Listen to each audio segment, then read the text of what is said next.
right there, that's where the point you gotta get in your relationship with God. You gotta get the point where you want God as bad as you wanna breathe. You want Him more than you want anything else in this life, more than you wanna sin, more than you wanna fall short and fornicate and commit adultery and smoke weed and drink drinks and go to the club. You gotta get to the point where you're so on fire and you're sold out for God, no matter what, that fire is just burning up inside of you and it's rising up higher and higher and it's consuming you and you feel it in your bones and you can't let the devil take it away. He's gonna try to come and he's gonna try to stomp it out with peer pressure and problems and tests and trials and giants and mountains, but you got that fire burning so strong and you're feeding that fire every day by praying and fasting and you won't let the devil put it out. You got to get to the point where that fire is so strong and you want the things of God so bad that nothing can stop you, nothing can hinder you, and you won't sell out. And when people get around you, they feel the heat. They might not think God is real, but they can't deny the heat. They can't deny the fire. They can't deny the flame that they see in you. You got to get to the point in God where you want Him so bad. You want the things of God so bad in your life.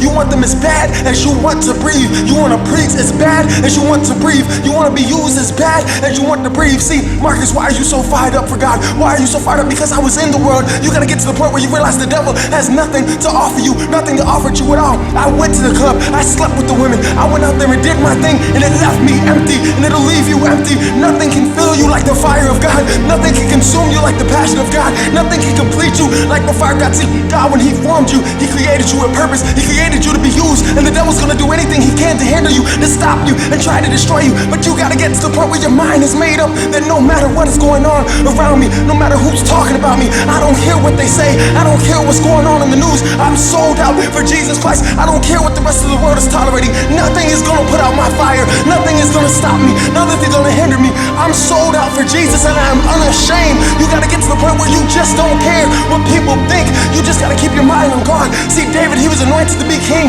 but before he could ever become king, before he could ever fight the giant, he had to be out in the field meditating on God, getting stronger, building up the fire. And you need to build up your fire. And no matter what you don't let the devil put out your fire. It is time for saints to be on fire for God. You need to want the things of God better than you want to breathe. Y'all be blessed in Jesus' name. These are the last days. Look at the news. Look at the news. Look at the evil. All these things. Ebola, wars, rumors of war, men being lovers of themselves.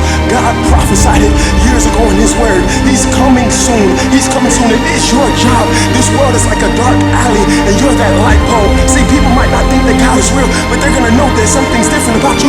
I know that people know when they look at me. They know how I used to be. They know how I used to get down. Why don't you do the things you used to do more? Marcus, why do you not do those things no more? Because God changed me. He saved my soul. I should be dead. I remember when the bullets were flying all around, and I thought I was gonna die. But God gave me a second chance, and He filled me with His fire. And there's no feeling like being filled with the fire of God. Nothing can compare to that. I promise you. Oh, taste and see that the Lord is good, and don't let the devil steal what Jesus has for you, because nothing can compare. You got to get to the point where you want the things of God as bad as you want to breathe. Y'all be blessed in Jesus' name.